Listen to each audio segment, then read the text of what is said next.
I mean, if you haven't heard of any of these artists, I really encourage you to maybe give them a shot because you're gonna be surprised, man. Like it's not yes Jesus loves me music. Like I mean they go hard in the paint because they're speaking to real people and it's not this holier than thou type of attitude. And I think that's what makes the music good. And I think they've evolved because they realized that it can't be just a good message. It's still music. So you still got to come with the bars. You still got to have good beats. You still got to have it where you have a good bass line where somebody's riding to it because this is your audience, right? And so they realize that now. So that's my top 10. Seven's definitely my number one. I've seen him. Oh, and let me mention this. I've met him a couple times. I've actually seen him live twice. Seen Bizzle live twice. Seen Dayton before. Seven was actually helped along. It was first brought on by Bizzle with God Over Money, and then they kind of collabo together sometimes. We kind of helped him get his own label type deal and everything. So big ups to all of them for sure for kind of really taking care of each other and helping each other out and helping each other kind of achieve each other's dreams. And I think so. I need some honorable mentions, right?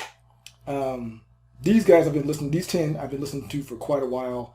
Some of these other individuals I've heard of them, but I just can't put them on the same list. So honorable mention. I got 3 honorable mentions. First honorable mention is NF. NF is dope. I like him, right? He's considered to be a Christian rapper as well.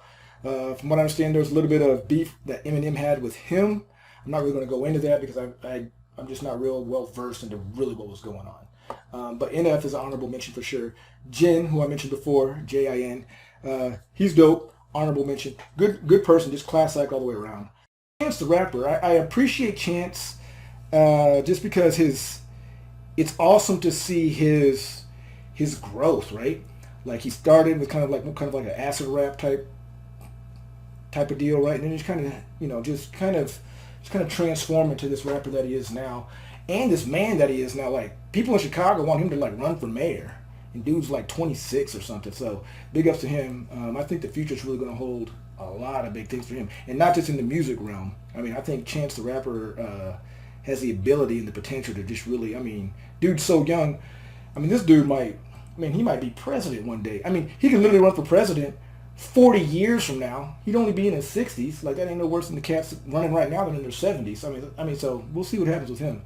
Protect Chance at all costs for real. Back in the day, there was a guy called MC Dash, who was good friends with one of my friends in California, and I actually helped him. I was kind of a roadie with them. This is back in the 90s. I don't even know if they still do music. His name was MC Dash, which stands for Mighty Christ Diminishes All Satan Has. He's a real cool dude, this Hispanic guy. His homeboy was DOC, Dancer of Christ. And this was in the early 90s. This was back in San Jose, California. So shout out to them way back in the day. I mean, he was 19. He bought a house for his family off of Christian rap back then. Had a wife, kids, the whole deal. So hopefully if he sees this, hey, shout out to you, MC Dash, DOC.